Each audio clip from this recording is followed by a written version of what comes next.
Bonjour à tous et bienvenue sur Let's League. Bon les amis, on se retrouve aujourd'hui pour un avant-match entre Liverpool et Manchester City. Un gros match s'annonce dimanche 17h. Franchement, ça va être un gros match et surtout une grosse semaine pour Liverpool entre le Real, City, etc. Et après, on enchaîne encore des gros matchs. Je crois, nous, Everton, Newcastle, etc. Donc, c'est pas des petits matchs. Après, Everton, ça reste un petit match par rapport aux autres, mais c'est quand même un match, un derby de la Merseyside. Donc, on va quand même essayer de faire les choses bien, on va quand même essayer d'en parler, parce que même si Manchester City, ils sont en très mauvaise passe ces temps-ci, je crois, ils sont à 6 matchs sans victoire, 5 défaites d'affilée, pourquoi pas leur infliger leur 6e défaite d'affilée? Et là, ça serait vraiment magnifique, les gars, parce que franchement, qui aurait pensé que City allait avoir ce niveau catastrophique cette saison? Moi, j'étais le premier à pas le penser, en tout cas, vous me direz vous en commentaire. Si vous aurez pensé un jour que Man City aurait eu ce problème, tout simplement. Donc, c'est quand même un truc de ouf, faut quand même le dire. Et on doit en profiter, parce que là, si on gagne, on a 11 points d'avance sur eux. Donc, vraiment, une énorme avance. Potentiellement 4 défaites d'avance sur eux. Et on a aussi Arsenal et Chelsea qui sont quand même bien derrière et qui sont en bonne forme. Donc, on doit répondre présent dans ce match-là. On va voir tout ça dans cette vidéo, mais avant ça, générique.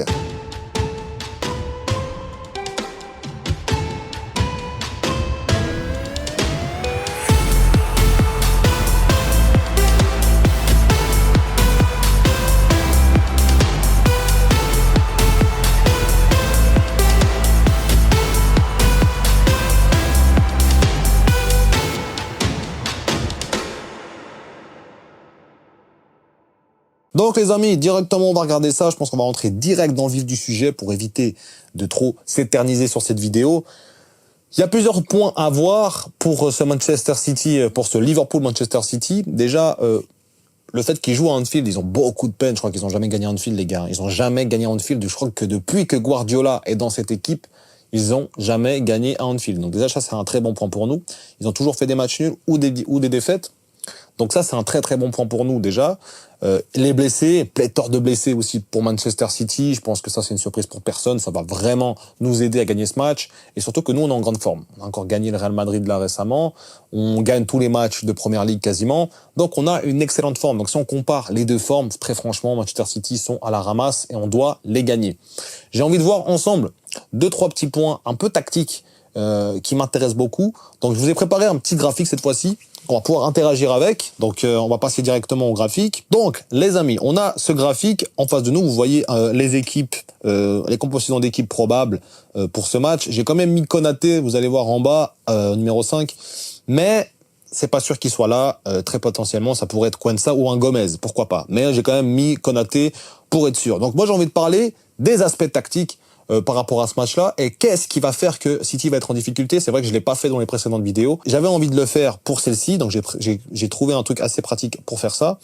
Donc, pour moi, ce qui va être important, c'est, si on reprend le match contre le Real, on voit que le match contre le Real, c'est quand même un match où on a dominé de la tête et des épaules. Même si on avait peut-être des fois des petits sursauts de la part du Real Madrid, ça reste le Real Madrid, on a dominé de la tête et des épaules. Mais qu'est-ce qui a fait qu'on a dominé autant et pourquoi on a réussi à avoir quelques situations très dangereuses, notamment avec nos ailiers? C'est très simple, c'est qu'on voit par exemple que là, sur le graphique, si maintenant on prend un peu une composition comme si les deux équipes s'affrontaient, on voit que très souvent, on a un Darwin Núñez qui monte assez haut, donc il va se positionner autant que souvent pivot, c'est vraiment un pivot.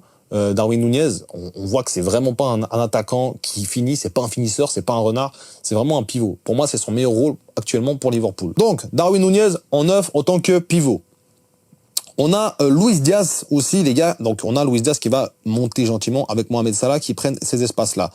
On va avoir un Haaland forcément qui va occuper cet espace-là assez haut sur le terrain. Et on a un Savinho et un potentiel Doku qui sera de retour avec un Gundogan, un Foden et un Bernardo Silva qui seront là, bien évidemment. J'ai envie de parler un peu des déplacements de ce McAllister, de ce Gravenberch et de ce Szoboszlai, parce que c'est ça qui crée les décalages à Liverpool. Donc on a très souvent un Szoboszlai ou un Jones, peu importe. Là j'ai mis Szoboszlai parce que je pense qu'il sera titulaire, mais ça peut être Jones. Très souvent, c'est deux le milieu de terrain, donc ce 10 et ce 8, donc ce semi 8-10, qui montent pour les appels. Ce qui fait que Akanji va s'occuper de l'appel de McAllister, et Lewis, il est un peu entre deux, ce qui permet toujours un petit décalage pour notre ami ailier, et c'est pareil pour ce côté-là. Szoboszlai va vraiment manger l'espace, et on a un Salah qui va un peu plus se déployer sur le côté droit. Comme d'habitude, on a vraiment ces ailiers. Ça passe très souvent parallèles, les actions de Liverpool. Il y a des actions très verticales où il y a des petites passes au-dessus de la défense, voilà, très verticales comme jeu, mais c'est quand même assez rare. Le schéma de jeu, c'est souvent celui-ci. Donc on a aussi un Gravenberch, on voit que lui va être un point de fixation et du coup ça va amener à monter tout ce bloc. Donc Gundogan, Bernardo Silva lui va rester souvent en transition aussi pour récupérer les ballons et Foden aussi. C'est pas des joueurs qui défendent beaucoup, hein. Même si Bernardo Silva il peut peut-être venir faire l'effort pour Gravenberch, mais on a quand même du coup ce ballon qui circule. Admettons, on a Gravenberch qui est ici. Il va pouvoir utiliser McAllister qui va utiliser Darwin Nunez en pivot. On a également un Szoboszlai qui va pouvoir monter et un Darwin Nunez qui va pouvoir se faire une 1-2 très souvent et il va monter. Et on a un McAllister qui a la possibilité de jouer long. On a un Arnold. C'est là que c'est intéressant, c'est que Arnold va venir occuper cet espace-là et Gravenberch va se décaler. Très souvent, c'est le cas avec Bradley. Je l'ai pas mis sur le graphique, mais on a très souvent un joueur qui va se placer en tant que pivot et du coup, on aura plutôt un Salah qui jouera un peu plus bas. Mais on a pour le coup cette configuration-là pour ce match sûrement. On a McAllister qui est ici, Gundogan qui va sûrement aller presser et là, ça commence à avoir le jeu en triangle. On voit une espèce de triangle qui se crée ici. Avec un Gravenberch qui va lancer sur Arnold, on a Gvardiol et Gundogan qui vont essayer de sortir et du coup là ça crée directement l'espace pour Salah et très souvent c'est le cas, Szoboszlai va se mettre entre les lignes, ça veut dire que Salah va pouvoir se déplacer avec ce ballon et là ça crée des décalages parce que Akanji va venir serrer, on a un Darwin Nunez qui va venir prendre l'espace, on a un McAllister qui va venir plonger, on voit, hein, bon j'essaie de vous le montrer au mieux, mais on voit quand même les déplacements et comment Liverpool joue généralement et on a ce Salah qui va pouvoir aller trouver Luis Diaz, rentrer dans la surface. Et là, tout le monde est face au jeu. Donc c'est un peu les actions types de Liverpool. C'est vraiment ces deux joueurs qui vont vraiment changer. C'est vraiment ces deux milieux de terrain. Donc un Gravenberch qui est toujours un peu plus bas, mais qui reste quand même assez haut sur le terrain. On a un Alexander Arnold qui peut de temps en temps aller dédoubler là-bas. Mais si vous voyez bien, très souvent, il fait des centres. Il fait des centres depuis le milieu de terrain quasiment, ou un petit peu excentré, rentrant sur Darwin Nunez. Donc ça, c'est quand même assez le style de jeu d'Alexander Arnold. Si vous voyez bien, il est très rarement en train de dédoubler là derrière. Il peut le faire, mais c'est rare. C'est si vraiment Gvardiol est à la rue, que Bernardo Silva est resté en attaque, que Doku vient pas trop défendre, et il y a la place pour dédoubler. Si vous voyez bien, c'est pas les standards avec Trent Alexander-Arnold, tout simplement. Donc, on a ces actions types. Et il va falloir encore insister là-dessus, parce que Rico Lewis, je crois, je sais plus, mais Lewis, bref, qui est un jeune joueur, très jeune joueur, et du coup, ça va être compliqué pour lui de gérer un Diaz. Ça, c'est clair et net, donc il faut capituler là-dessus. Sur laisser, même Gvardiol est en difficulté et Salah est en grande forme, c'est laisser vraiment la place aux ailiers. Très souvent, c'est le cas, c'est comme ça que ça marche. C'est que ces deux ailiers arrivent à se trouver. Ça peut être aussi un Gakpo à la place de Luis Diaz, hein, mais ils arrivent très souvent à se trouver par, justement, comme je le disais, ce déplacement de McAllister et de Szoboszlai qui vont venir entre les lignes. Ces joueurs qui ne savent plus vraiment où donner de la tête, s'ils doivent coulisser sur Salah ou s'ils doivent rentrer sur le milieu qui rentre, parce qu'on voit que McAllister, c'est comme ça qu'il a marqué le but contre Madrid, les gars. C'est il s'est mis entre les lignes. Le défenseur Mendy a voulu prendre sur Salah, Rudiger aussi, et du coup, il avait un énorme espace dans la surface pour pouvoir tirer. Donc c'est là que c'est intéressant et c'est là qu'il va falloir appuyer pour moi aussi dans ce match-là. On voit également, par exemple, dans cette action, on voit qu'Alexander Arnold est là, bien positionné. Gundogan, il peut venir toujours presser, donc il peut la mettre sur Salah, hein, typiquement, un Gvardiol qui va venir presser, et là, ça reste en difficulté. Donc voilà, on a très souvent ce Arnold qui va se positionner haut sur le terrain, un peu comme un milieu de terrain, assez bas du coup. Il est capable de tirer, il est capable bien sûr de faire des percées, mais je veux dire, dans la globalité et dans la généralité d'un match de Liverpool, c'est comme ça que ça marche. On a un Arnold qui est capable d'aller prendre des longs ballons. Donc si maintenant Lewis veut prendre McAllister, ça crée des espaces. En fait, c'est vraiment ces deux milieux, donc McAllister et Szoboszlai ou Jones, qui vont être déterminants pour moi avec leurs appels vers l'avant, où les défenseurs ne savent plus trop donner de la tête. On a du coup un Haaland qui va venir par ici un peu déranger, va devoir jouer un peu plus haut. On a un Bernardo Silva qui va devoir jouer un peu plus haut. Et du coup, ça va créer un déséquilibre. Maintenant, si Manchester City arrive à faire une sortie de balle, admettons, on a un Arnold qui essaie de la mettre à un Szoboszlai, mauvais contrôle, et bam, on a un potentiel Ruben Diaz, hein. Je crois qu'il va rejouer, mais c'est pas sûr. On a un Ruben Diaz, lui, qui va devoir sortir la balle propre. On a un Gvardiol qui est capable de le faire, Doku. Et là, ça peut aller très très vite, justement. Parce que j'ai pas parlé de Robertson, mais Robertson peut également beaucoup dédoubler dans ce côté, beaucoup plus qu'un Arnold, par exemple. Donc, il est très souvent très très haut sur le terrain. On a un Konaté à droite, un Van Dijk à gauche. Donc très souvent, c'est ce cas de figure-là. Si vous voyez les contre-attaques que Liverpool se prend, il reste très souvent 3 joueurs. Donc Gravenberch qui va faire l'effort, un Arnold qui va devoir redescendre, mais pendant ce temps-là, la balle va vite. Ça veut dire que Doku, lui, il va pouvoir avoir un boulevard, Konaté va devoir le prendre, Van Dijk va couvrir l'angle de passe pour Haaland, et là, Gravenberch va très souvent venir comme milieu défensif tout simplement. Et après, il y a les retours des joueurs, bien entendu, pour pouvoir venir défendre le mieux possible et pouvoir reconstruire une action correcte depuis le bas. Voilà comment ça marche un petit peu pour moi, une action de Liverpool. J'ai essayé de vous le montrer, c'est peut-être pas forcément évident, faut pas se fier que à ça. Les gars, je vous vois déjà venir en commentaire. Ouais, mais c'est pas comme ça qu'il joue. Ouais, mais Robertson, il fait ça. Ouais, mais Arnold, il fait ci. Moi, je vous montre juste, si vous vous concentrez, c'est beaucoup ces jeux en triangle, comme j'ai essayé de vous montrer. De toute façon, plus je vais faire des vidéos pareilles, plus ça sera fluide, plus j'arriverai mieux à m'exprimer et pourquoi pas avoir de meilleurs graphiques pour vous montrer. Mais on a typiquement ce jeu en triangle, comme on a vu au début, où on a ce McAllister un peu plus haut, Gravenberch, et pourquoi pas un Arnold qui joue haut sur le terrain et qu'on arrive vite à trouver nos ailiers pour pouvoir faire mal. Après, comme je disais, je vous vois venir les gars, c'est pas une vérité absolue, c'est pas forcément qu'ils vont jouer comme ça tout le match, qu'on soit très très bien d'accord les gars, hein, c'est pas du tout comme ça.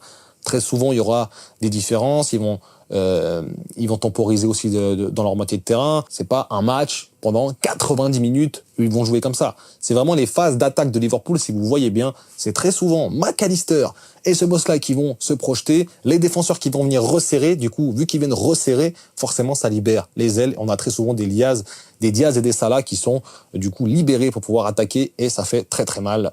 C'est pareil, le but comme Leverkusen, c'est exactement pareil. C'est une projection vers l'avant. On peut aussi voir des types de contre-attaque. On va le voir maintenant. Donc, je vais aussi vous montrer une phase de contre-attaque qui est assez standard de la part de Liverpool. C'est ce qu'ils proposent souvent cette saison, surtout sur les coups de pied arrêtés adverses. C'est là où on est tellement tranchant, les gars. On se dit, il peut y avoir un but pour l'équipe. Et très souvent, on voit notre équipe qui arrive à monter le ballon à une vitesse 3-4 passes et puis on est devant les buts. Donc je vais juste vous montrer une phase de contre-attaque de Liverpool. Admettons, Savigno a le ballon, voilà, ils font un jeu avec combiné et d'un coup, ils perdent le ballon. Et c'est là que c'est intéressant, c'est que là, il y a Gundogan qui est assez haut, on a Gvardiol qui est quand même assez haut et il nous reste un Foden qui est vachement haut aussi. Et du coup, il nous reste des Rico Lewis peut-être qui joue aussi assez haut pour peut-être combler un Darwin Nunez ou peut-être être un relais, un soutien tout simplement, et on a ces défenseurs qui sont assez hauts de Manchester City très souvent.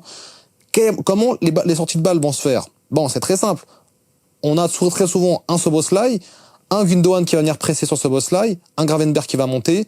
Savigno, lui, il va pas venir presser Gravenberch, forcément, il va rester un peu plus de ce côté-là. Même s'il va venir presser, il n'aura pas le coffre physique et même l'impact physique pour venir embêter Gravenberch. Et de toute façon, on a très souvent notre latéral gauche qui vient embêter cet ailier adverse. Donc on a un Szoboszlai, ça va monter, Gravenberch va monter, McAllister va monter. Du coup, Foden, dos au jeu, va devoir monter parce que s'il vient là, ça libère un énorme espace pour un Luis Diaz potentiel. Et Rico Lewis, c'est plus donner de la tête, les gars. Très clairement. Donc, ça va monter, ça va monter, ça va monter. On a Gravenberch qui va la mettre, pourquoi pas pour Darwin Nunez, un Salah qui va partir en feu, et un Luis Diaz, ça va très souvent partir sur Luis Diaz. On a un Kanji qui est dos au jeu, Luis Diaz qui est devant, et un Darwin Nunez qui va monter. Et très souvent, les actions se finissent comme ça. On a aussi un Szoboszlai qui va pouvoir monter. Tout le monde est dos au jeu du côté de City. Et c'est comme ça que les contre-attaques se font. C'est qu'après, ça se fait en une touche de balle. Pourquoi pas pour Darwin Nunez, même si les gars, ça va pas se passer comme ça. Je vous dis pas que c'est exactement comment ça va se passer. Je vous dis juste comment les sorties de balle des contre-attaques se font avec Liverpool. Donc, les sorties de balle vont s'arrêter. Et ça va être de cette manière-là, tout simplement. Après, on a Darwin Nunez qui va pouvoir peut-être servir ça là. Attention au hors-jeu, bien évidemment. Voilà un peu une sortie de balle typique Liverpool de cette saison où ça va très très vite. Voilà, vous avez vu là, comme j'ai essayé de vous montrer, en 3-4 balles, on est quasiment déjà devant les buts. Et je vous parle même pas des corners. Maintenant, du côté de City, par rapport à leur jeu, où il va falloir faire attention, c'est plutôt avec Haaland, les gars. C'est Haaland. Du moment qu'on contient Haaland, vu la forme de Bernardo Silva, d'un Doku, de ce que vous voulez, on reste pas d'être vraiment très inquiété. City va très très mal, et même si on voyait leur jeu la saison passée avec un Rodri, leur jeu n'était clairement pas le même qu'aujourd'hui. On avait un Rodri qui restait vraiment quasiment en sentinelle pour vraiment tempérer le jeu, pour manier le jeu à sa guise, à anticiper, à lire le jeu tout simplement. Donc ce qui n'est vraiment plus le cas. City est une équipe qui ne fait que attaquer, qui ne sait pas vraiment défendre cette saison. On voit, c'est une très mauvaise défense. Donc, je pourrais vous montrer comment City attaque, etc. Mais actuellement, je pense pas que ça soit révélateur. Et surtout, voilà, c'est très souvent le cas, c'est-à-dire qu'on a 3 milieux centraux qui se placent très haut sur la ligne, qui essaient d'anticiper les pressings, d'aspirer très souvent les joueurs adverses pour pouvoir libérer des espaces, transversal de l'autre côté. Après, on a un Erling Haaland qui vient finir les actions. Donc, je pourrais vous le montrer, mais moi, ce qui m'intéressait, c'est de vous montrer les phases de Liverpool et comment attaquer cette équipe de Manchester City. Donc voilà les amis, la partie analyse est maintenant terminée. J'ai essayé de vous le montrer avec ce que j'avais là sur la main. Mais il y a toujours une partie d'amélioration qui peut être mise, bien entendu. Ce n'est pas une science exacte, parce que je vous vois venir, les gars, je vous anticipe maintenant. Je vous anticipe, les gars, parce que je vous vois venir avec « Ah, c'est pas comme ça, tu sais pas m'expliquer, machin. » Wow. Tranquille, moi j'essaie juste de donner mon point de vue. Si vous voulez donner le vôtre, n'hésitez pas. Mais si c'est toujours pour casser le point de vue des autres, sans forcément avoir derrière une réflexion, ça vaut pas forcément la peine non plus. Donc, on va passer directement au prono, les gars. Moi, je vois bien un petit 3-1 pour Liverpool. Je pense que City va quand même marquer, que avoir un clean sheet contre City, c'est quand même compliqué, même si Tottenham l'a fait. Mais Tottenham l'a fait dans un contexte qui est quand même différent. Et surtout, Tottenham a l'habitude de gagner des City à l'Etihad. Donc, on a qu'à juste voir les saisons passées, 2, 3, 4 ans à chaque fois, c'est très compliqué pour City. Donc pour moi, c'est un 3-1. 3-1 pour Liverpool, et j'espère que ça sera le cas. J'espère qu'on aura un grand match et qu'on va vivre une grande saison, parce que là, c'est parti pour avoir une saison monumentale de la part de Liverpool. Donc, mon prono est de 3-1, comme je l'ai dit. Je pense qu'on aura un petit but, on aura un doublé de Diaz, je pense, et un but de Darwin Nunez. Pas de but de Salah. Je pense que le penalty contre Madrid va vraiment le trotter dans la tête. J'espère pas. Mais je pense pas qu'il marquera contre City, vous verrez. Donc voilà les amis, j'espère que la vidéo vous aura plu. N'hésitez pas à mettre un like, un commentaire pour dire ce que vous avez pensé de la vidéo. Mettez votre prono également pour ce match entre Liverpool et Manchester City. Nous on se retrouve très prochainement dimanche pour débriefer du match. D'ici là, prenez soin de vous. Et surtout n'oubliez pas...